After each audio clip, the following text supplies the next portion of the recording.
സ്വാഗതം ടോപ് 10ലേക്ക്. പത്രികാ സമർപ്പണം കഴിഞ്ഞു. തിരഞ്ഞെടുപ്പ് ഗോതയിൽ വ്യാഴാഴ്ചയോടെ അന്തിമ ചിത്രം തെളിയും. യുദ്ധഭൂമിയായി തന്നെ മാറുകയാണ് 140 മണ്ഡലങ്ങളും. സാധാരണ യുദ്ധഭൂമിയിൽ എതിരാളിയുടെ മനോവീര്യം തകർക്കാൻ യോദ്ധാക്കൾ പരസ്പരം പോര് വിളിക്കാറുണ്ട്. ഉള്ളതും ഇല്ലാത്തതുമായ ആരോപണങ്ങളും കുറ്റങ്ങളും കുറവുകളുമൊക്കെ ഒട്ടും പരസ്പര ബഹുമാനമില്ലാതെ, ഒരു കുറ്റബോധവുമില്ലാതെ വിളിച്ചു കൂവുന്ന അവസ്ഥ. ആയുധപ്രയോഗത്തിന് മുൻപ് എതിരാളിയുടെ മനോനില തകർക്കുക എന്നത് തന്നെയാണ് ഇതിലൂടെ ലക്ഷ്യമിടുന്നത്. എന്നാൽ അങ്ങേയറ്റം സ്പോർട്സ്മാൻ സ്പിരിറ്റോടുകൂടി, ജനാധിപത്യ മര്യാദകളോടുകൂടി ആഘോഷമാക്കി നടത്തിയെടുക്കേണ്ട ഈ തെരഞ്ഞെടുപ്പ് ഉത്സവം യുദ്ധസമാനമാക്കി വിജയമെന്ന ഒറ്റ ലക്ഷ്യത്തിനായി വ്യക്തിഹത്യകൾക്കും ഇകഴ്ത്തിക്കാട്ടലുകൾക്കുമൊക്കെ വേദിയാക്കുന്നത് ശരിയാണോ എന്ന് രാഷ്ട്രീയ കേരളം ചിന്തിക്കുക. നോക്കാം ഇന്നത്തെ തലക്കെട്ടുകൾ.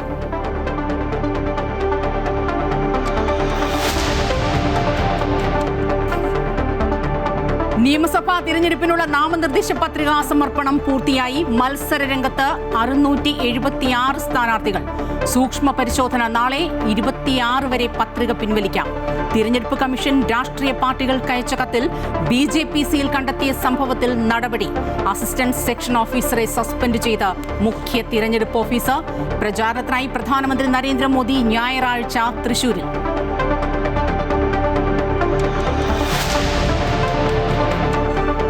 ഡീൽ ആരോപണത്തിൽ വാക്പോര് തുടർന്ന LDF-ഉം UDF-ഉം BJP-യുമായി കൂട്ടുകെട്ടുണ്ടാക്കിയത് കോൺഗ്രസ് എന്നും 2016 നിയമത്തെ BJP-യുടെ ജയം ഡീലിന്റെ ഭാഗമെന്നും മുഖ്യമന്ത്രി പിണറായി വിജയൻ.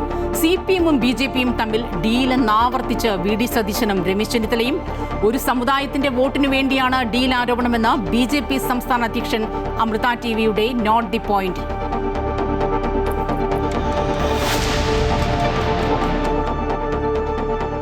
പശ്ചിമേഷ്യൻ സമാധാനം പുനഃസ്ഥാപിക്കുന്നതിന് ഇറാനുമായി ഫലപ്രദമായ ചർച്ചകൾ നടന്നുവെന്ന് അമേരിക്കൻ പ്രസിഡന്റ് ഡൊണാൾഡ് ട്രംപ്.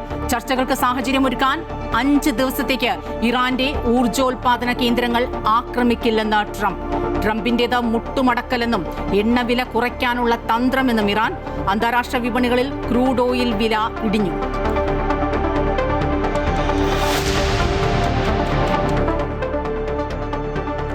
പശ്ചിമേഷ്യൻ സംഘർഷം ഉയർത്തിയത് അപ്രതീക്ഷിത വെല്ലുവിളിയെന്ന് പ്രധാനമന്ത്രി നരേന്ദ്രമോദി പാർലമെന്റിൽ.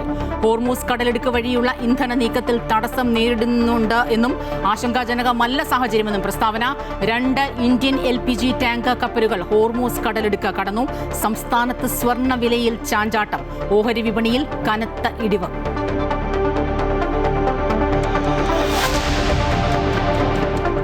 ശബരിമല യുവതീ പ്രവേശനത്തെ എതിർത്ത സുപ്രീം കോടതിയിൽ വാദമെഴുതി നൽകി തിരുവിതാംകൂർ ദേവസ്വം ബോർഡ്.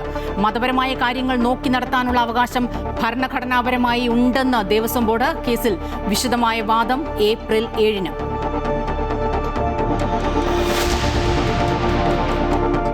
CPM ഭരിക്കുന്ന അടൂർ സർവീസ് സഹകരണ ബാങ്കിൽ 75 ലക്ഷത്തിലധികം രൂപയുടെ വൻ സാമ്പത്തിക ക്രമക്കേട്. വെളിപ്പെടുത്തൽ നടത്തിയത് ബാങ്ക് പ്രസിഡന്റ് സ്ഥാനം രാജിവെച്ച പൊൻതാമര. മുൻ പ്രസിഡന്റിന്റെ അഴിമതികൾക്ക് കൂട്ടുനിൽക്കാത്തതിനെ തുടർന്ന് പാർട്ടിയിൽ നിന്നും ഭരണസമിതിയിൽ നിന്നും സമ്മർദ്ദം നേരിട്ടതായി ആരോപണം.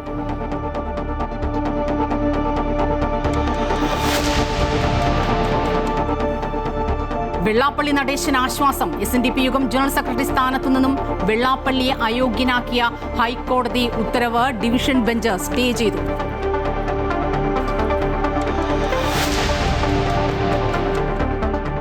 പാകിസ്ഥാൻ സൂപ്പർ ലീഗിന് ഭീകര സംഘടനയുടെ ഭീഷണി. വിദേശ ബോർഡുകൾ പാകിസ്ഥാനിലേക്ക് താരങ്ങളെ അയക്കരുതെന്ന് മുന്നറിയിപ്പ്. ഖൈബർ പഖ്തൂൺ, ബലൂചിസ്ഥാൻ എന്നിവിടങ്ങളിലെ ജനങ്ങൾ പ്രശ്നങ്ങൾ നേരിടുന്നുവെന്നും കായികാഘോഷം നടത്തുന്നത് പരിഹസിക്കുന്നതിന് തുല്യമെന്നും ജമാഅത്ത് ഉൽ അഹ്റാറി. വ്യാഴാഴ്ച ആരംഭിക്കുന്ന മത്സരങ്ങൾ അടച്ചിട്ട സ്റ്റേഡിയത്തിൽ നടത്താൻ തീരുമാനം.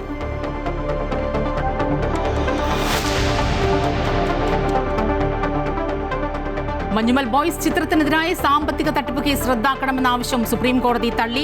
തട്ടിപ്പ് നടന്നോ എന്ന അന്വേഷണത്തിലൂടെ മാത്രമേ വ്യക്തമാകൂ എന്നും FIR റദ്ദാക്കാൻ കഴിയില്ല എന്നും കോടതി. കേസ് റദ്ദാക്കണമെന്നാവശ്യപ്പെട്ട് ഹർജി നൽകിയത് നിർമ്മാതാക്കളിൽ ഒരാളായ ബാബു ഷാഹിർ.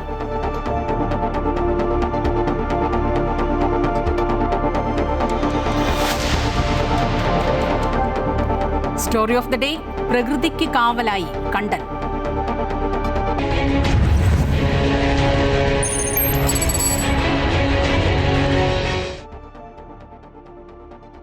നിയമസഭാ തെരഞ്ഞെടുപ്പിനുള്ള നാമനിർദ്ദേശ പത്രികാ സമർപ്പണം പൂർത്തിയായി. സംസ്ഥാനത്താകെ 1181 പേർ പത്രിക സമർപ്പിച്ചു.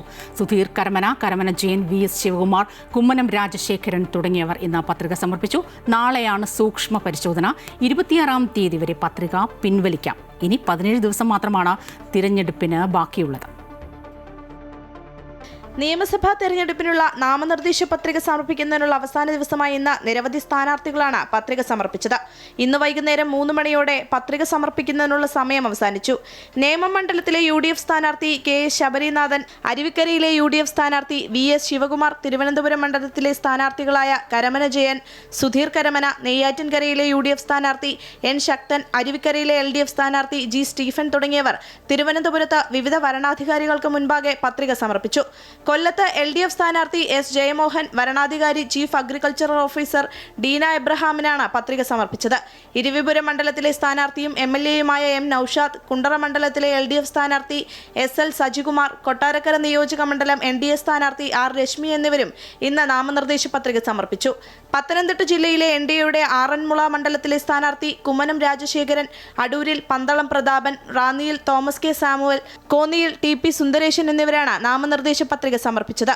ഛത്തീസ്ഗഡ് മുഖ്യമന്ത്രി വിഷ്ണുദേവ് സായിയുടെ സാന്നിധ്യത്തിലാണ് കുമ്മനം രാജശേഖരനും TP സുന്ദരേശനും പത്രികകൾ സമർപ്പിച്ചത്. ആറന്മുള മണ്ഡലത്തിലെ UDF സ്ഥാനാർത്ഥി അബിൻ വർക്കി, റാന്നിയിലെ സ്ഥാനാർത്ഥി പഴകുളം മധു, അടൂരിൽ CV ശാന്തകുമാർ തുടങ്ങിയവരും പത്രികകൾ സമർപ്പിച്ചു. നാളെ സൂക്ഷ്മ പരിശോധന നടക്കും. സമർപ്പിച്ച പത്രികകളിൽ ഏതെല്ലാം സ്വീകരിക്കുമെന്നും തള്ളുമെന്നും നാളെ അറിയാം. പത്രിക പിൻവലിക്കാനുള്ള അവസാന ദിവസം വ്യാഴാഴ്ചയാണ്. തെരഞ്ഞെടുപ്പിന്റെ അന്തിമ ചിത്രം വ്യാഴാഴ്ച വ്യക്തമാകും. അമൃത ന്യൂസ്, തിരുവനന്തപുരം. പ്രതിപക്ഷ നേതാവ് VD സതീശനടക്കമുള്ളവർ നാമനിർദ്ദേശ പത്രിക സമർപ്പിച്ചു. പ്ലാച്ചിമട സമരസമിതി പ്രവർത്തകരാണ് VD സതീശന് കെട്ടിവെക്കാനുള്ള തുക നൽകിയത്. അദ്ദേഹത്തിന് പുറമെ നാമനിർദ്ദേശ പത്രിക നൽകാനുള്ള അവസാന ദിവസമായി ഇന്ന് മറ്റ് നിരവധി പ്രമുഖരും പത്രിക നൽകി.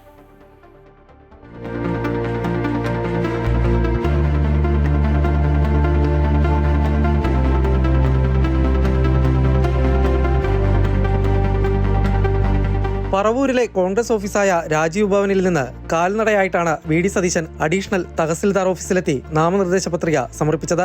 2 സെറ്റ് നാമനിർദ്ദേശ പത്രികയാണ് VD സതീശൻ നൽകിയത്.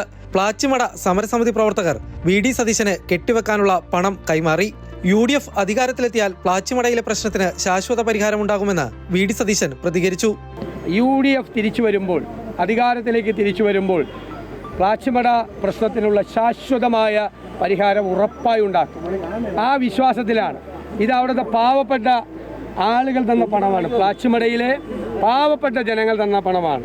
ഞാനിത് കെട്ടിവെക്കാനുള്ള പണമാണ് എനിക്ക് തന്നിരിക്കുന്നത്. ഞാനിതൊരു വലിയ തുകയായി അവരുടെ മുഴുവൻ പിന്തുണയും സ്നേഹവും എൻ്റെ ഹൃദയത്തിൽ ഞാൻ ഏറ്റുവാങ്ങിക്കൊണ്ട് ഞാൻ വളരെ സന്തോഷപൂർവ്വം സ്വീകരിക്കുകയും അതിന്റെ സമരസമിതിക്ക് ഉള്ള പ്രത്യേകമായ നന്ദി ഞാൻ പ്രകടിപ്പിക്കുകയും. VD സതീശന് പുറമെ നാമനിർദ്ദേശ പത്രിക നൽകാനുള്ള അവസാന ദിവസമായ ഇന്ന് മറ്റ് നിരവധി പ്രമുഖരും പത്രിക നൽകി. തൃക്കാക്കരയിലെ UDF സ്ഥാനാർത്ഥിയും നിലവിലെ MLA-യുമായ ഉമാ തോമസ്, കുന്നത്തുനാട് UDF സ്ഥാനാർത്ഥി VP സജീന്ദ്രൻ, ഏറ്റുമാനൂർ നിയോജക മണ്ഡലം ഇടതു സ്ഥാനാർത്ഥി VN വാസവൻ, UDF സ്ഥാനാർത്ഥി നാട്ടകം സുരേഷ്, പാലയിലെ ഇടതു സ്ഥാനാർത്ഥി ജോസ് K മാണി, കോട്ടയം നിയോജക മണ്ഡലത്തിലെ UDF സ്ഥാനാർത്ഥി തിരുവഞ്ചൂർ രാധാകൃഷ്ണൻ, തൊടുപുഴയിലെ UDF സ്ഥാനാർത്ഥി അബു ജോൺ ജോസഫ് തുടങ്ങിയവരും നാമനിർദ്ദേശ പത്രിക സമർപ്പിച്ചു. ചെങ്ങന്നൂരിലെ NDA സ്ഥാനാർത്ഥി MV ഗോപകുമാറും നാമനിർദ്ദേശ പത്രിക സമർപ്പിച്ചു. ഛത്തീസ്ഗഡ് മുഖ്യമന്ത്രി വിഷ്ണുദേവ് സായിക്കൊപ്പമെത്തിയാണ് ചെങ്ങന്നൂർ RDOയ്ക്ക് മുമ്പാകെ പത്രിക സമർപ്പിച്ചത്. അമൃത ന്യൂസ്, കൊച്ചി. നാമനിർദ്ദേശ പത്രിക സമർപ്പിക്കേണ്ട അവസാന ദിവസമായി ഇന്ന് കണ്ണൂരിൽ CPM-ൽ നിന്ന് രാജിവെച്ച V കുഞ്ഞികൃഷ്ണനും TK ഗോവിന്ദനും ഉൾപ്പെടെ നാമനിർദ്ദേശ പത്രിക സമർപ്പിച്ചു. മന്ത്രി AK ശശീന്ദ്രൻ കോഴിക്കോട് പത്രിക സമർപ്പിച്ചപ്പോൾ ബേപ്പൂർ UDF സ്ഥാനാർത്ഥി PV അൻവറും പത്രിക നൽകി. കണ്ണൂരിലെ CPM-ൽ നിന്ന് രാജിവെച്ച് നേതൃത്വത്തെ ആകെ വെല്ലുവിളിച്ച് 2 പേരാണ് UDF-നായി അവസാന ദിവസം നാമനിർദ്ദേശ പത്രിക സമർപ്പിച്ചത്. പയ്യന്നൂരിൽ UDF പിന്തുണയോടെ മത്സരിക്കുന്ന CPM മുൻ ജില്ലാ കമ്മിറ്റി അംഗം V കുഞ്ഞികൃഷ്ണൻ പയ്യന്നൂർ താലൂക്ക് ഓഫീസിലും തളിപ്പറമ്പിലെ UDF സ്ഥാനാർത്ഥിയായ TK ഗോവിന്ദനും പത്രിക സമർപ്പിച്ചു. തികഞ്ഞ വിജയപ്രതീക്ഷ പങ്കുവെച്ച ഇരുവരും CPM-ലെ ഏകാധിപത്യത്തിനെതിരെയാണ് പോരാട്ടമെന്നും മാധ്യമങ്ങളോട് പറഞ്ഞു. ഇപ്പോൾ നമ്മൾ നോമിനേഷൻ കൊടുത്തു കഴിഞ്ഞു. ഇനി തുടർന്ന് പ്രവർത്തനത്തിന് രംഗത്തേക്കാണ്. തീർച്ചയായിട്ടും അതൊരു സ്വതന്ത്ര സ്ഥാനാർത്ഥി, UDF-ന്റെ പിന്തുണയുള്ള ഒരു സ്വതന്ത്ര സ്ഥാനാർത്ഥി എന്നുള്ള നിലക്ക് ഈ ജനവികാരം എനിക്ക് അനുകൂലമായി മാറും എന്നാണ് ഞാൻ പ്രതീക്ഷിക്കുന്നത്. കണ്ണൂർ നിയോജക മണ്ഡലം UDF സ്ഥാനാർത്ഥി TO മോഹനും നാമനിർദ്ദേശ പത്രിക സമർപ്പിച്ചു. എലത്തൂർ മണ്ഡലത്തിൽ നിന്ന് വീണ്ടും ജനവിധി തേടുന്ന മന്ത്രി AK ശശീന്ദ്രൻ, ബേപ്പൂരിലെ UDF സ്ഥാനാർത്ഥി PV അൻവർ എന്നിവർ കോഴിക്കോട് പത്രിക സമർപ്പിച്ചു. മൂന്നാം ഊഴം LDF സർക്കാരിന് ഉറപ്പുവരുത്തുന്നതിന് വേണ്ടിയുള്ള വളരെ ശക്തവും ശാസ്ത്രീയവുമായ തെരഞ്ഞെടുപ്പ് പ്രവർത്തനമാണ് നടത്തുന്നത്. ഇങ്ങനെ ഒരു കൊഴിഞ്ഞുപോക്ക് CPM-ന് ഏതെങ്കിലും കാലത്തുണ്ടായിട്ടുണ്ടോ? ഇതൊന്നും CPM-നെ വെറുത്തിട്ടല്ല പോകുന്നത്, ഇതൊക്കെ പിണറായിയെ വെറുത്തിട്ട് പോവാണ്. അദ്ദേഹത്തിന്റെ ധാർഷ്ട്യവും അദ്ദേഹത്തിന്റെ കുടുംബാധിപത്യവും അദ്ദേഹത്തിന്റെ ഏകാധിപത്യവും. കോഴിക്കോട് സൗത്ത് മണ്ഡലം UDF സ്ഥാനാർത്ഥി ഫൈസൽ ബാബു, BJP സ്ഥാനാർത്ഥി റെനീഷ് എന്നിവരും പത്രിക സമർപ്പിച്ചു. കൊടുവള്ളി UDF സ്ഥാനാർത്ഥി PK ഫിറോസ് കോഴിക്കോട് പത്രിക സമർപ്പിച്ചു. പേരാമ്പ്ര UDF സ്ഥാനാർത്ഥി ഫാത്തിമ തെഹ്ലിയ, കുറ്റ്യാടിയിലെ UDF സ്ഥാനാർത്ഥി പാറക്കൽ അബ്ദുള്ള, കൊയിലാണ്ടിയിലെ LDF സ്ഥാനാർത്ഥി K ദാസൻ, കൊയിലാണ്ടി NDA സ്ഥാനാർത്ഥി പ്രഫുൽ കൃഷ്ണൻ എന്നിവരും പത്രിക സമർപ്പിച്ചു. കാസർഗോഡ് നിയോജക മണ്ഡലത്തിൽ UDF സ്ഥാനാർത്ഥി മുസ്ലിം ലീഗിലെ കല്ലട്ര മാഹിൻ ഹാജി, NDA സ്ഥാനാർത്ഥിയും BJP ജില്ലാ പ്രസിഡന്റുമായ ML അശ്വിനി, ഇടത് സ്വതന്ത്രൻ ഷാനവാസ് പാദൂർ എന്നിവർ കാസർഗോഡ് RDO ബിനു മുൻപാകെയാണ് പത്രിക സമർപ്പിച്ചത്. തൃക്കരിപ്പൂർ നിയോജക മണ്ഡലം UDF സ്ഥാനാർത്ഥി സന്ദീപ് വാര്യർ, തഹസിൽദാർ പ്രേമാനന്ദ് PK മുൻപാകെയാണ് പത്രിക സമർപ്പിച്ചത്. വേങ്ങര മണ്ഡലത്തിലെ UDF സ്ഥാനാർത്ഥി KM ഷാജി നാമനിർദ്ദേശ പത്രിക സമർപ്പിച്ചു. മങ്കട നിയോജക മണ്ഡലം UDF സ്ഥാനാർത്ഥി മഞ്ഞളാംകുഴി അലി നാമനിർദ്ദേശ പത്രിക സമർപ്പിച്ചു. റവന്യൂ വിഭാഗം ഡെപ്യൂട്ടി കലക്ടർക്കാണ് പത്രിക സമർപ്പിച്ചത്. തിരൂർ മണ്ഡലം LDF സ്ഥാനാർത്ഥി V അബ്ദുറഹ്മാൻ നാമനിർദ്ദേശ പത്രിക സമർപ്പിച്ചു. നാളെയാണ് സൂക്ഷ്മ പരിശോധന. ഏപ്രിൽ 9 നടക്കുന്ന തെരഞ്ഞെടുപ്പിന് മുൻപ് 15 പരസ്യപ്രചാരണ ദിവസങ്ങൾ മാത്രമാണ് ഇനി സ്ഥാനാർത്ഥികൾക്ക് മുന്നിലുള്ളത്. അമൃത ന്യൂസ്, കോഴിക്കോട്. രാഷ്ട്രീയ പാർട്ടികൾക്ക് അയച്ച ഔദ്യോഗിക ഇമെയിൽ സന്ദേശത്തോടൊപ്പമുള്ള കത്തിൽ BJP കേരള ഘടകത്തിന്റെ സീൽ പതിഞ്ഞത് സാങ്കേതിക പിഴവാണെന്ന് തെരഞ്ഞെടുപ്പ് കമ്മീഷൻ. സംഭവത്തിൽ അസിസ്റ്റന്റ് സെക്ഷൻ ഓഫീസറെ സസ്പെൻഡ് ചെയ്ത മുഖ്യ തെരഞ്ഞെടുപ്പ് ഓഫീസർ സ്ഥാനാർത്ഥികളുടെ ക്രിമിനൽ പശ്ചാത്തലം സംബന്ധിച്ച് 2019 മാർഗനിർദ്ദേശങ്ങളിൽ വ്യക്തത തേടി BJP സംസ്ഥാന ഘടകം കമ്മീഷനെ സമീപിച്ചിരുന്നു. ഇതിനായി സമർപ്പിച്ച അപേക്ഷയ്ക്കൊപ്പം വെച്ചിരുന്ന 2019 കത്തിന്റെ പകർപ്പിലാണ് BJPയുടെ സീലുണ്ടായിരുന്നത്. വിവാദങ്ങളുടെ ആവശ്യമില്ലാത്തതും സംഭവിച്ചത് കേവലം സാങ്കേതിക പിഴവാണെന്നും മുഖ്യ തെരഞ്ഞെടുപ്പ് ഓഫീസർ ഡോക്ടർ രത്തൻ ഖേൽക്കർ വ്യക്തമാക്കി.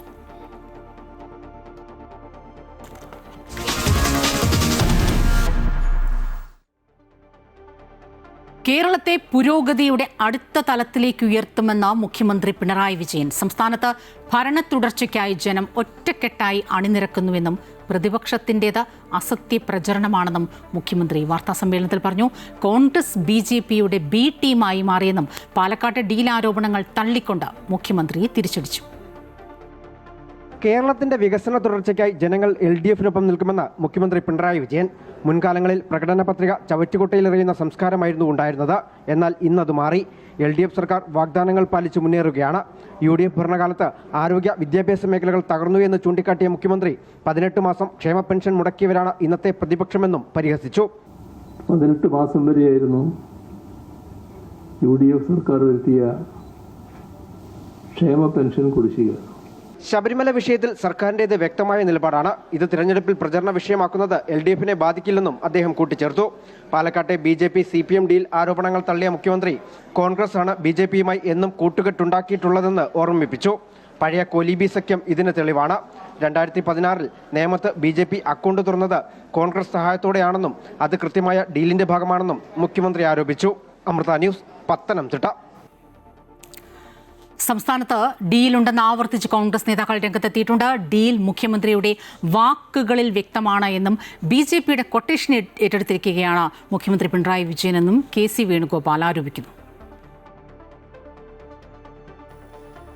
രാഹുൽ ഗാന്ധിയെ ആക്രമിക്കുന്നത് BJPയാണ്. അതേ കൊട്ടേഷനാണ് പിണറായിയും നടത്തുന്നതെന്ന് KC വേണുഗോപാൽ പറഞ്ഞു. ഡീലില്ലാതെ 1 ഇഞ്ച് പോലും മുഖ്യമന്ത്രിക്ക് മുന്നോട്ടു പോകാൻ കഴിയില്ലെന്നും ബന്ധുക്കളെയും മക്കളെയും രക്ഷിക്കാൻ വേണ്ടി മോദിയുടെ മുന്നിൽ സാഷ്ടാംഗം വീണ ആളാണ് മുഖ്യമന്ത്രിയെന്നും KC വേണുഗോപാൽ പറഞ്ഞു. BJPയുടെ കൊട്ടേഷൻ എടുത്തിരിക്കുകയാണ്. CPMന്റെ ക്യാപ്റ്റനായിട്ട് അവരുടെ ആളുകൾ പറയുന്നുണ്ട് അദ്ദേഹത്തെ. പക്ഷെ ഇപ്പം BJPയുടെ ക്യാപ്റ്റനാണ് സംശയിക്കേണ്ടി വരും. ഇദ്ദേഹം തന്നെ മുമ്പ് പറഞ്ഞതാണ് നാക്കാർക്കും വാടക കൊടുക്കരുത്. ഇദ്ദേഹത്തിന് നാക്കിപ്പം BJPക്ക് വേണ്ടി വാടക കൊടുത്തിരിക്കുകയാണ്. അതല്ലെങ്കിൽ രാഹുൽ ഗാന്ധിയെ ടാർഗറ്റ് ചെയ്തുകൊണ്ട് ഇത്രയും ആക്രമണം നടത്തേണ്ട കാര്യം എന്താണ്? കാരണം ഡീലില്ലാതെ മുഖ്യമന്ത്രിക്ക് 1 ഇഞ്ച് മുന്നോട്ട് പോകാൻ പറ്റില്ല. ബന്ധുക്കളെയും സ്വന്തക്കാരെയും രക്ഷിക്കാൻ വേണ്ടിയിട്ട് മോഡിയുടെ മുമ്പിൽ സാഷ്ടാംഗം വീണ ആളാണ് കേരളത്തിലെ മുഖ്യമന്ത്രി. കാസർഗോഡ്, മഞ്ചേശ്വരം, കോന്നി, റാന്നി മണ്ഡലങ്ങളിൽ ഡീലുണ്ടെന്ന് പ്രതിപക്ഷ നേതാവ് വി.ഡി. സതീശൻ ആവർത്തിച്ചു. പത്തനംതിട്ട ജില്ലയിൽ കോന്നി ശ്രീ കെ സുരേന്ദ്രൻ കഴിഞ്ഞ പ്രാവശ്യം മത്സരിച്ചാണ്.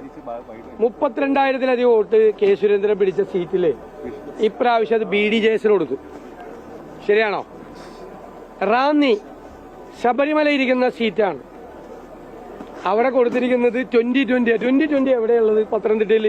ഡീൽ ഇല്ലെന്ന് മുഖ്യമന്ത്രി പറഞ്ഞെങ്കിൽ ഡീൽ ഉണ്ടെന്ന് വ്യക്തമാണെന്ന് അടൂർ പ്രകാശ് എം.പി പറഞ്ഞു. ഡീലില്ല എന്ന് അദ്ദേഹം പറഞ്ഞിട്ടുണ്ട്. ഡീൽ അതിനകത്തുണ്ട് എന്നുള്ളത് വളരെ വ്യക്തമാണ്.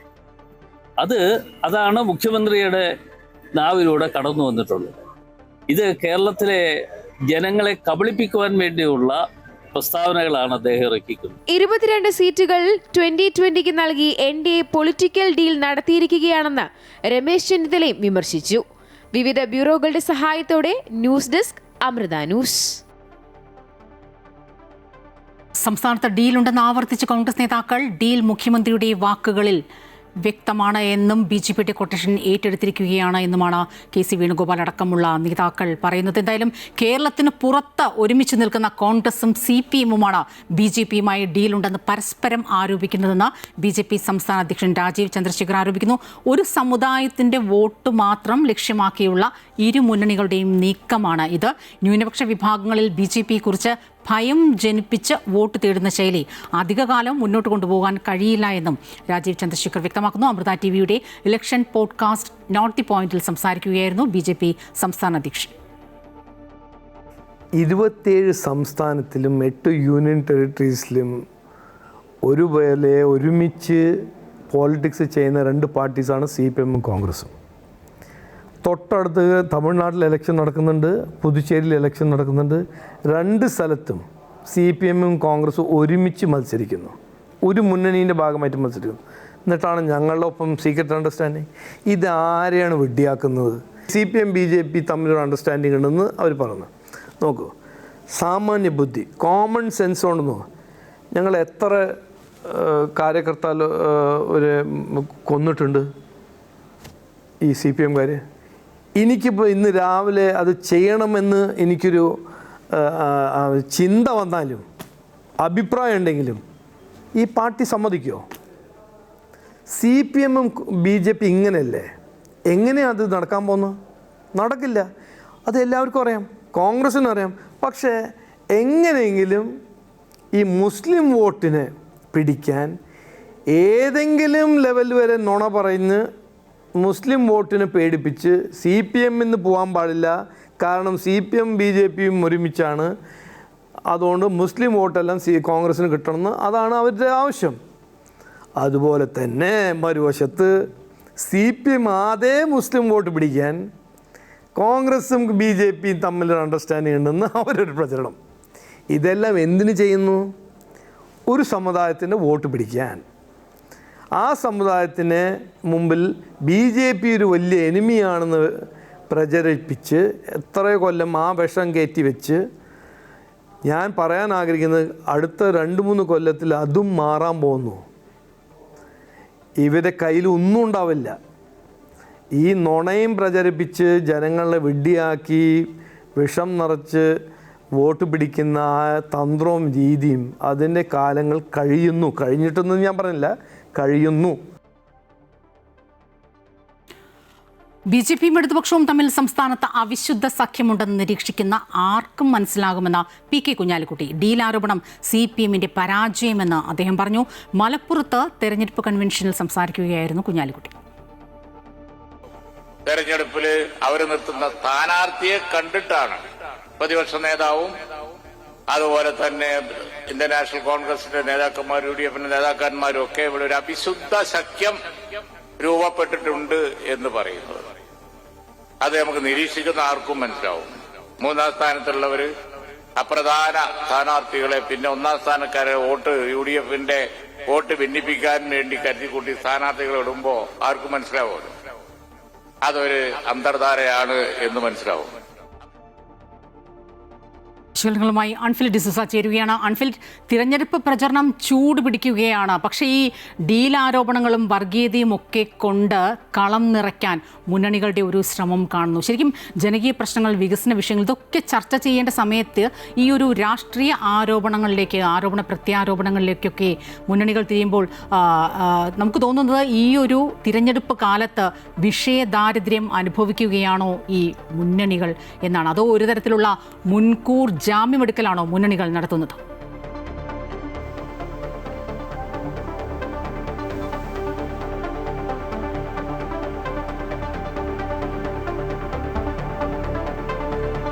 സ്വപ്ന, തീർച്ചയായും ഈ വിഷയത്തിൽ, അതായത് ഈ ഡീൽ ആരോപണം എത്രയോ ദിവസമായി, അതായത് തെരഞ്ഞെടുപ്പ് വേളയിൽ സജീവമായി മറ്റു വിഷയങ്ങളിലേക്ക് ജനങ്ങൾ അറിയേണ്ട അല്ലെങ്കിൽ ജനകീയ വിഷയങ്ങളിലേക്ക് ഇടപെടേണ്ട ഒരു പ്രചാരണ സമയമാണ്. മാത്രമല്ല ഈ പ്രചാരണം എന്ന് പറയുന്നത് വളരെ കുറച്ച് ദിവസം മാത്രമേ കിട്ടിയിട്ടുള്ളൂ.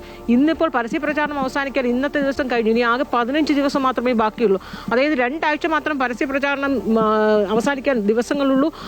അങ്ങനെ നിൽക്കുമ്പോൾ ഏറ്റവും നിർണായക വേളയിൽ ഒരു മൂർധന്യാവസ്ഥയിൽ നിൽക്കുന്ന ഒരു സമയത്ത് പോലും ജനകീയ ഈ അനാവശ്യമായ രാഷ്ട്രീയ ചർച്ചകളിലേക്ക്, പ്രത്യാരോപണങ്ങളിലേക്ക് എന്നതിനപ്പുറത്തേക്ക് മറ്റ് വിഷയങ്ങളിലേക്ക് ഒന്നും തന്നെ, വികസന പ്രശ്നങ്ങളോ അല്ലെങ്കിൽ ജനകീയ വിഷയങ്ങളോ ഒന്നും തന്നെയും മുഖ്യധാരയിൽ കൊണ്ടുവരാൻ 3 മുന്നണികൾക്കും പരാജയപ്പെട്ടിരിക്കുന്നത് തന്നെയാണ്. ഈ 3 മുന്നണികളും ഈ ഡീൽ ആരോപണത്തിലാണ് കളം നിറയ്ക്കുന്നത്. ഈ ഡീൽ ആരോപണം പാലക്കാടിനെ ചൊല്ലി ആദ്യം പ്രതിപക്ഷ നേതാവ്, അതായത് കോൺഗ്രസ് ആണ് ഈ ആരോപണം ശക്തമായി തന്നെ ഉന്നയിച്ചിരിക്കുന്നത്. അതൊക്കെ തന്നെ തള്ളിപ്പറയുന്നു.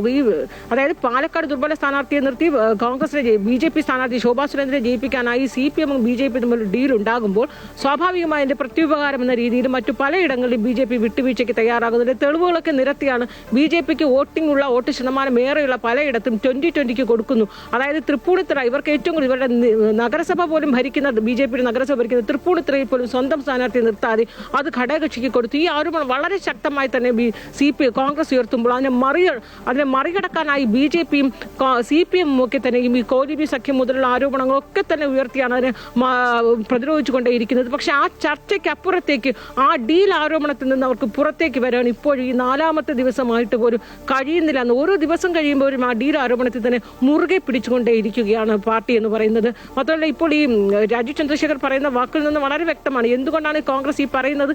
മുസ്ലിം സമുദായത്തിന്റെ വോട്ട് കൃത്യമായി തന്നെ പോക്കറ്റിലാകുക, ആ ഒരു ലക്ഷ്യം, ഒരു അജണ്ട മാത്രമാണ്, അതിനപ്പുറത്തേക്ക് മറ്റൊന്നുമില്ല എന്ന് പറയുന്നു. അതേസമയം CPM ആട്ടെ ഈ ആരോപണം, അതായത് CPMന് നേരെ ഉയരുന്ന അതേ ആരോപണം കോൺഗ്രസും BJPയും ചാർത്തി കൊടുക്കുകയാണ്. പരസ്പരം ചാർത്തി ഡീൽ ആരോപണങ്ങൾ പറയുന്നത് എല്ലാ തെരഞ്ഞെടുപ്പിലും നമ്മൾ ഈ കാണുന്ന ഡീൽ ആരോപണം. പക്ഷേ ഈ നിയമസഭാ തെരഞ്ഞെടുപ്പിൽ അത് മാത്രം ചർച്ച ചെയ്യുന്നു എന്നിടത്താണ് ഏറ്റവും ഒരു പ്രസക്തമാകുന്നത്. കാരണം ഇവരൊക്കെ തന്നെ ഈ യഥാർത്ഥ വിഷയത്തിൽ നിന്ന് ഫോക്കസിൽ നിന്ന് അവർ മാറിപ്പോകുന്നു എന്ന് പറയുമ്പോഴാണ് ഇതിനപ്പുറത്തേക്ക് മറ്റൊരു വിഷയങ്ങളിലേക്കും ചെന്നെത്തുന്നത്. ഇത് ഒരു ദിവസം കൊണ്ടോ ഒന്നും തന്നെ ഈ വിഷയം അവസാനിക്കുകയുമില്ല. ഈ വിഷയം തന്നെയായിരിക്കും ഇനി അങ്ങോട്ട് പോകുമ്പോഴും ചൂടേറിയ ഒരു ചർച്ചാ വിഷയമായി മാറുന്നു. കാരണം വോട്ട് എന്നതിനപ്പുറത്തേക്ക് മറ്റൊന്നിനെ കുറിച്ച് അത്രയേറെ നിർണായകമാണ് 3 മുന്നണികൾക്കും സംസ്ഥാന രാഷ്ട്രീയത്തിൽ ഈ 2026 എന്ന് പറയുന്നത്. അതുകൊണ്ട് വോട്ട് ബാങ്ക് ലക്ഷ്യമിട്ടുകൊണ്ടുള്ള ഒരു തന്ത്രം, ഒരു സ്ട്രാറ്റജി എന്ന രീതിയിൽ തന്നെയാണ് ഈ ഡീൽ ആരോപണത്തിൽ ഒരുപക്ഷെ അങ്ങനെ തന്നെയാണ്. ചുരുങ്ങിയ ദിവസങ്ങൾ മാത്രം ബാക്കി നിൽക്കെ, വോട്ടെടുപ്പിന് ചുരുങ്ങിയ ദിവസങ്ങൾ മാത്രം ബാക്കി നിൽക്കെ വോട്ട് ബാങ്കുകൾ ലക്ഷ്യമിട്ടുകൊണ്ടുള്ള നീക്കങ്ങളാണ് മുന്നണികളെല്ലാം നടത്തുന്നത്. വികസനം, ജനകീയ വിഷയങ്ങൾ, ഈ പ്രശ്നങ്ങളൊന്നും ചർച്ചയ്ക്ക് എത്തുന്നില്ല എന്നതാണ് ഒരുപക്ഷെ യാഥാർത്ഥ്യം. എന്തായാലും LDF UDF മുന്നണികൾ ഒരുപോലെ NDA ഭയപ്പെടുന്നു എന്നതിൻ്റെ തെളിവാണ് 2020-ക്കെതിരായ ഡീൽ ആരോപണമെന്ന് സാബു M ജേക്കബ് പറയുന്നു. UDF ശക്തികേന്ദ്രമായ എറണാകുളം നഷ്ടമായാൽ ഭരണം പോകുമെന്ന പേടിയാണ് UDFന്. അതാണ് തുടരെ 2020-ക്കെതിരായ പ്രസ്താവനകൾ ഇറക്കുന്നത്. ഡീൽ ആരോപണങ്ങൾ ഉന്നയിക്കുന്നവർ വ്യക്തമായ തെളിവുകൾ പുറത്തുവിടണമെന്നും രമേശ് ചെന്നിത്തലയുടെ മണ്ഡലത്തിലാണ് ഡീൽ നടന്നിരിക്കുന്നത് എന്നും സാബു M ജേക്കബ് ആരോപിക്കുന്നു. അപ്പോൾ രണ്ടുപേരും ഒരുപോലെ NDA ഭയപ്പെടുന്നു എന്നുള്ളതിൻ്റെ ഏറ്റവും വലിയൊരു തെളിവാണത്. NDAക്ക് കേരളത്തിൽ ആരുമായിട്ട് ഒരു ഡീലും ഉറപ്പിക്കേണ്ട കാര്യമില്ല. ഇത്തവണത്തെ സീറ്റ് വിഭജനം, ഇത്തവണ NDA സഖ്യം ഒരുപാട് സഖ്യകക്ഷികളെ കൂട്ടി വികസിപ്പിച്ച ഒരു സമയമാണ്. പിണറായിക്ക് മുഖ്യമന്ത്രി സ്ഥാനത്തിരിക്കാൻ യോഗ്യതയില്ലെന്ന് G സുധാകരൻ. മുഖ്യമന്ത്രിയുടെ ചെറ്റത്തരം പരാമർശം ഭരണഘടനാ വിരുദ്ധമാണ്. കേസിന് പോയാൽ പ്രശ്നമാണ്. ബിഷപ്പിനെ നികൃഷ്ട ജീവി എന്ന് വിളിച്ചു. വെളുത്ത് സുമുഖനും നല്ല പാർലമെന്റേറിയനുമായ പ്രേമചന്ദ്രനെ പരനാറി എന്ന് വിളിച്ചു. അയാൾക്ക് വല്ല നാറ്റമുണ്ടോ? മാന്യമായി കുളിച്ച് വസ്ത്രധാരണം നടത്തി ജീവിക്കുന്ന പ്രഗത്ഭനാണ് അദ്ദേഹം. ഇങ്ങനെയൊക്കെ സംസാരിക്കാൻ ആരാണ് മുഖ്യമന്ത്രിക്ക് അധികാരം നൽകുന്നത്? ഇങ്ങനെയുള്ള ആളുകൾ അധികാരത്തിലിരുന്നാൽ നമ്മുടെയൊക്കെ സ്ഥിതി എന്താണ്? എത്ര പേരെയാണ് പാർട്ടിക്ക് എതിരാക്കുന്നത്? കോൺഗ്രസ്സുകാർക്ക് സന്തോഷിക്കാം, നിങ്ങൾക്ക് ആളെ കൂട്ടി തരുന്നുണ്ട്, മുഖ്യമന്ത്രി കോൺഗ്രസിന് വേണ്ടി വോട്ട് പിടിച്ചു തരുന്നുണ്ട് എന്നും സുധാകരന്റെ പരിഹാസം അങ്ങനെ നീളുകയാണ്. സ്വന്തം അച്ഛനെ ബഹുമാനമില്ലാത്തവർ അവിടെ നിന്നോ? ഞാനൊക്കെയല്ല, കാരണം എൻ്റെ അച്ഛനുണ്ടാകൊണ്ടാണ് ഞാനുണ്ടായത്. എൻ്റെ അച്ഛനും അമ്മയും എനിക്കിട്ട പേരാണ് സുധാകരൻ. അത് മാറ്റി നിങ്ങൾ എന്തെല്ലാം പേരായിട്ട് സുധാകുരൻ മറ്റതേ മറിച്ചതൊക്കെ നിങ്ങളുടെ പേരിട്ടല്ലേ? അവസാനം ബഹുമാനനായ മുഖ്യമന്ത്രി എനിക്ക് പുതിയൊരു പേരിട്ടു, ചെറ്റ. അപ്പം ഇത്ര വിശദമായി ഇവിടെ സുകുൽജി പറഞ്ഞ പോലെ ഞാൻ അവിടെ സംസാരിച്ചോളാം, അതെല്ലാം ആവർത്തിക്കുന്നില്ല. പക്ഷേ തെറ്റായ ഞാൻ ഓണാട്ടുകാരൻ ജനിച്ചയാളാണ്, പക്ഷെ ആലപ്പുഴയുടെ എനിക്ക് ബന്ധം.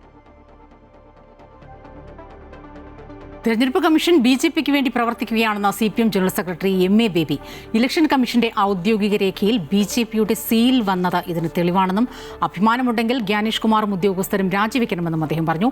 കേരളത്തിൽ BJP കോൺഗ്രസ് കൂട്ടുകെട്ടാണ് ഇതുവരെ കണ്ടത്. മുൻപ് നേമത്തും തൃശ്ശൂരിലും BJP വിജയിച്ചത് കോൺഗ്രസിന്റെ പിന്തുണയോടുകൂടിയായിരുന്നു. ഇത് മറച്ചുവെക്കാനാണ് CPMനെതിരെ വ്യാജ ആരോപണം ഉന്നയിക്കുന്നത് എന്നും അദ്ദേഹം കൂട്ടിച്ചേർത്തു.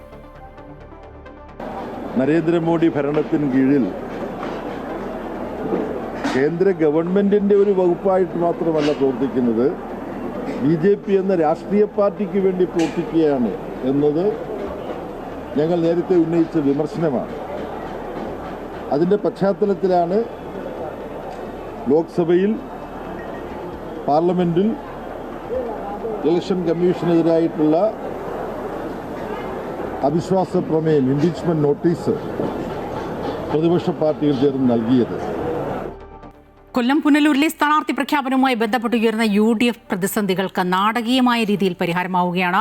വിമത സ്ഥാനാർത്ഥികളെ നേതൃത്വം ഇടപെട്ട് അനുനയിപ്പിച്ചതോടെയാണ് മുന്നണിക്കുള്ളിലെ ആശങ്കകൾ ഒഴിയുന്നത്. എന്തായാലും ലീഗിന് സീറ്റ് നൽകിയതിലെ അതൃപ്തിയുമായി 2 പേരാണ് വിമത സ്ഥാനാർത്ഥികളായി മത്സരരംഗത്ത് എത്തിയത്.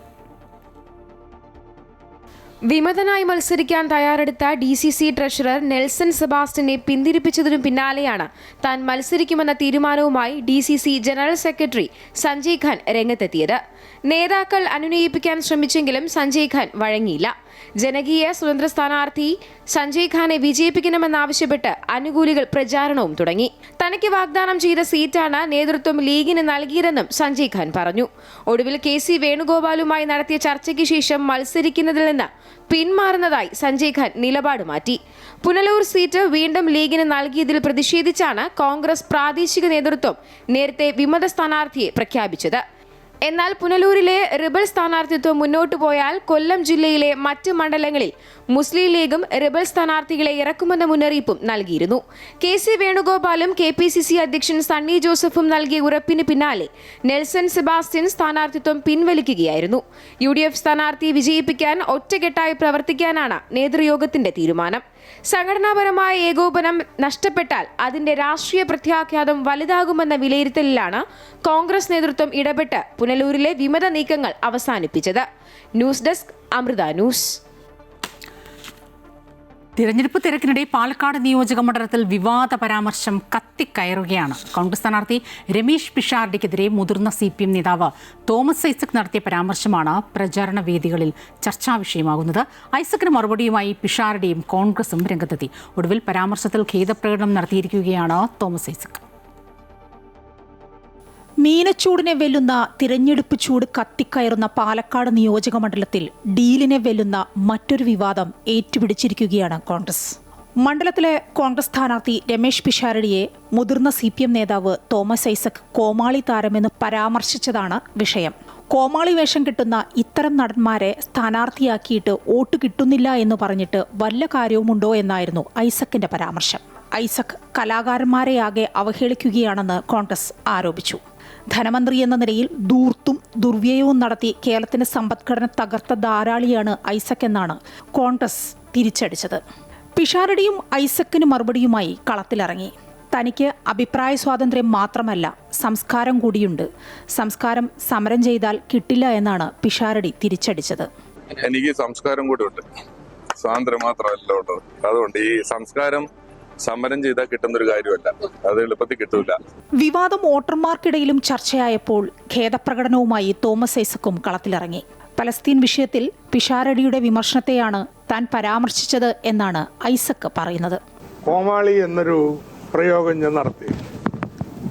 അത് പാലക്കാട്ടെ UDF സ്ഥാനാർത്ഥിക്ക് മനോവിഷമം ഉണ്ടാക്കിയതിൽ എനിക്ക് ഖേദമുണ്ട്.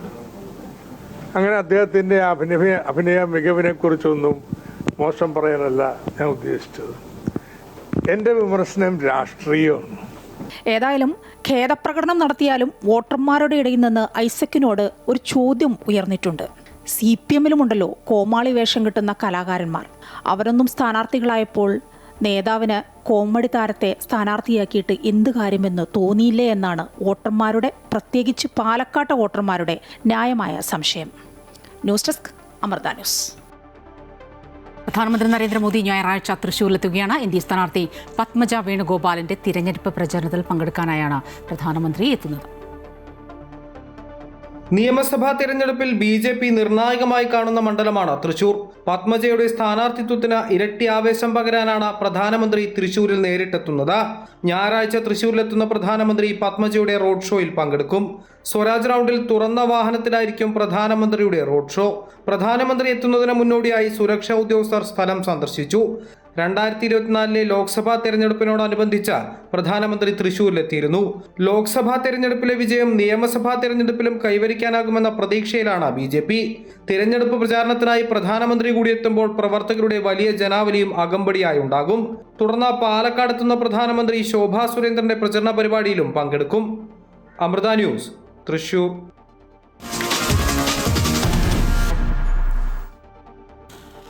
ലോകത്തിന് താൽക്കാലിക ആശ്വാസം പകർന്ന ട്രൂത്ത് സോഷ്യലിൽ അമേരിക്കൻ പ്രസിഡന്റ് ഡൊണാൾഡ് ട്രംപിന്റെ പോസ്റ്റ്.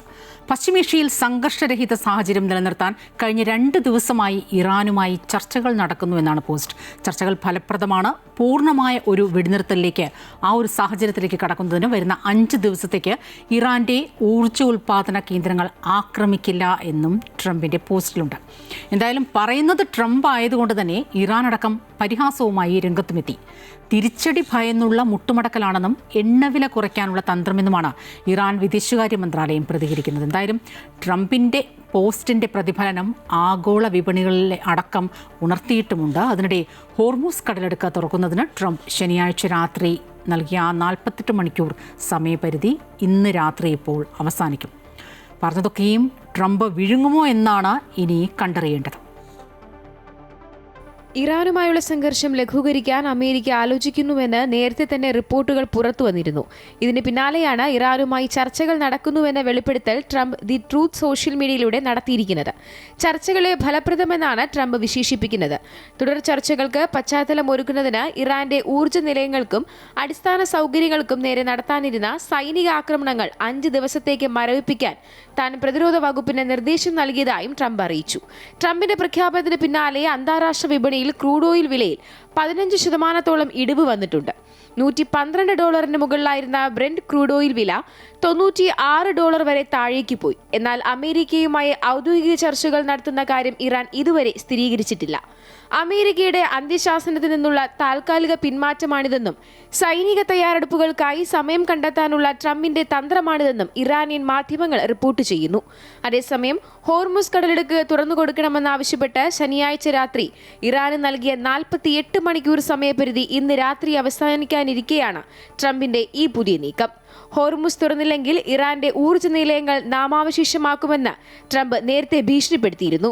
ഹോർമുസ് കടലിടുക്ക് തുറക്കുന്നത് ആഗോള ഷിപ്പിംഗ് പുനരാരംഭിക്കാൻ അത്യാവശ്യമാണെന്ന് ബ്രിട്ടീഷ് പ്രധാനമന്ത്രി കീർ സ്റ്റാമറും ട്രംപും തമ്മിൽ നടത്തിയ ഫോൺ സംഭാഷണത്തിൽ നേരത്തെ ധാരണയായിരുന്നു. News desk, Amrita news. പശ്ചിമേഷ്യൻ യുദ്ധ പശ്ചാത്തലത്തിൽ രാജ്യത്ത് പ്രതിസന്ധിയൊന്നുമില്ലെന്ന് പെട്രോളിയം മന്ത്രി പാർലമെന്റിൽ ആവർത്തിച്ച് പ്രഖ്യാപിച്ചത് നമ്മളൊക്കെയും കണ്ടതാണ്. എന്നാൽ സംഘർഷത്തിൽ ഇന്ത്യ നേരിട്ടത് അപ്രതീക്ഷിത വെല്ലുവിളിയെന്ന് ഇന്ന് പാർലമെന്റിൽ തുറന്നു സമ്മതിക്കുന്നു പ്രധാനമന്ത്രി നരേന്ദ്രമോദി. യുദ്ധം ആഗോള സാമ്പത്തിക മേഖലയും ജനങ്ങളെയും സാരമായി തന്നെ ബാധിച്ചു. പക്ഷേ ഊർജ്ജ പ്രതിസന്ധി ആ ഘട്ടത്തിലേക്ക് രാജ്യം എത്തിയില്ല. എന്തായാലും യുദ്ധത്തിനെതിരെ രാജ്യം ഒറ്റക്കെട്ടാണെന്ന സന്ദേശം നൽകുന്നുവെന്നും പ്രധാനമന്ത്രി പാർലമെന്റിൽ പറഞ്ഞു. പശ്ചിമേഷ്യൻ മേഖലയിലെ യുദ്ധം ആശങ്കാജനകമാണെന്നും രാജ്യത്തിന്റെ സമ്പദ് വ്യവസ്ഥ ശക്തമായതിനാൽ നിലവിൽ പ്രതിസന്ധി കുറവാണെന്നും പ്രധാനമന്ത്രി നരേന്ദ്രമോദി പറഞ്ഞു. യുദ്ധം നടക്കുന്ന മേഖലയിലെ രാജ്യങ്ങളുമായി ഇന്ത്യക്ക് മികച്ച വ്യാപാര ബന്ധമുണ്ട്. 1 കോടിയിലധികം ഇന്ത്യൻ പൗരന്മാർ മേഖലയിലുണ്ടെന്നും 3,70,000 പൗരന്മാർ സുരക്ഷിതമായി തിരിച്ചെത്തിയെന്നും പ്രധാനമന്ത്രി ലോക്സഭയിൽ നടത്തിയ പ്രസ്താവനയിൽ പറഞ്ഞു. पश्चिम एशिया में चल रहे संघर्ष और इसकी वजह से भारत के सामने आई चुनौतियों पर बात रखने के लिए उपस्थित हुआ हूं। इस समय पश्चिमी एशिया की हालत चिंताजनक है। बीते 2-3 हफ्तों में जयशंकर जी ने और हरदीप पुरी जी ने इस विषय पर सदन को जरूरी जानकारी दी है। अब इस संकट को 3 सप्ताह से ज्यादा हो रहा है. യുദ്ധത്തിനെതിരെ ഇന്ത്യ ഒറ്റക്കെട്ടായി സന്ദേശം നൽകുന്നുണ്ട്. വിവിധ രാഷ്ട്രതലവന്മാരുമായി സംസാരിച്ചതായും മോദി പറഞ്ഞു. രാജ്യത്തേക്ക് ക്രൂഡ് ഓയിൽ എത്തുന്ന മേഖലയിലാണ് പ്രശ്നം നടക്കുന്നത്. ഹോർമൂസ് കടലിടുക്ക് വഴിയുള്ള ഇന്ധന നീക്കത്തിൽ തടസ്സം നേരിട്ടതോടെ LPG വിതരണത്തിൽ ഗാർഹികോപയോഗത്തിന് പ്രാധാന്യം നൽകി നിയന്ത്രണം ഏർപ്പെടുത്തി. പെട്രോൾ ഡീസൽ വിതരണത്തിൽ പ്രതിസന്ധിയില്ല. പെട്രോളിയം ഉൽപ്പന്നങ്ങളുടെ ശേഖരണശേഷി വർദ്ധിപ്പിച്ചു. ഇന്ത്യ നേരത്തെ 27 രാജ്യങ്ങളിൽ നിന്ന് ഊർജ്ജ ഇറക്കുമതി ചെയ്തിരുന്നു. ഇപ്പോൾ അത് 41 രാജ്യങ്ങളിൽ നിന്നായി വർദ്ധിപ്പിച്ചുവെന്നും പ്രധാനമന്ത്രി ലോക്സഭയിൽ പറഞ്ഞു. അമൃത ന്യൂസ്, ന്യൂഡൽഹി. സംസ്ഥാനത്ത് സ്വർണ്ണവില വീണ്ടും കൂടുകയാണ്. താഴ്ന്നു നിന്ന സ്വർണ്ണവില ഇന്ന് വൈകിട്ടോടെ വീണ്ടും 1 ലക്ഷത്തിന് മുകളിലേക്കെത്തി. ഓഹരി വിപണിയിൽ കനത്ത ഇടിവും ഉണ്ടായിട്ടുണ്ട്. ഡോളറിനെതിരെ രൂപയുടെ മൂല്യം 93 രൂപ 95 പൈസയായി താഴ്ന്നു. പശ്ചിമേഷ്യൻ സംഘർഷത്തിന്റെ പശ്ചാത്തലത്തിൽ അന്താരാഷ്ട്ര സ്വർണ്ണ വിപണിയിൽ ഉണ്ടാകുന്ന മാറ്റം സംസ്ഥാനത്തും വലിയ രീതിയിൽ പ്രതിഫലിക്കുകയാണ്. വിപണിയിലുണ്ടായ ചാഞ്ചാട്ടം സ്വർണ്ണവിലയിലും പ്രകടമായപ്പോൾ 2 മാസത്തിനിടെ പവന്റെ വില 1 ലക്ഷത്തിന് താഴെ എത്തിയിരുന്നു. എന്നാൽ അന്താരാഷ്ട്ര സാഹചര്യങ്ങൾ മാറിയതോടെ വില വീണ്ടും വർദ്ധിച്ചു. വൈകിട്ടോടെ സ്വർണ്ണവില പവന് 1600 രൂപ വർദ്ധിച്ച് 1,1080 രൂപയായി. ഗ്രാമിന് 20 രൂപ കൂടി 12,635 രൂപയാണ് നിലവിലെ വില.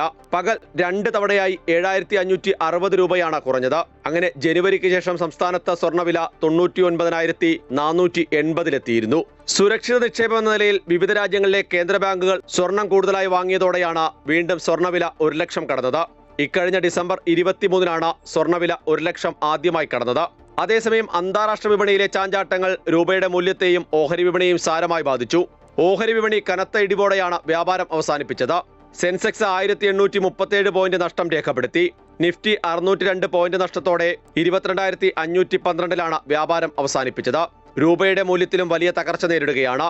ഡോളറിനെതിരെ രൂപയുടെ മൂല്യം 93 രൂപ 95 പൈസയായി താഴ്ന്നു. എണ്ണവില വർധനയെ തുടർന്ന് ഇന്ത്യയുടെ ഇറക്കുമതി ചെലവ് വർദ്ധിക്കുമെന്ന ആശങ്കയാണ് ഈ ഇടിവിന് കാരണമെന്നാണ് വിലയിരുത്തപ്പെടുന്നത്. അതേസമയം പശ്ചിമേഷ്യൻ സംഘർഷത്തിൽ അയവ് വന്നത് നാളെ മുതൽ വിപണിയിൽ പ്രതിഫലിച്ചേക്കുമെന്നാണ് വിവരം. അമൃത ന്യൂസ്, കൊച്ചി.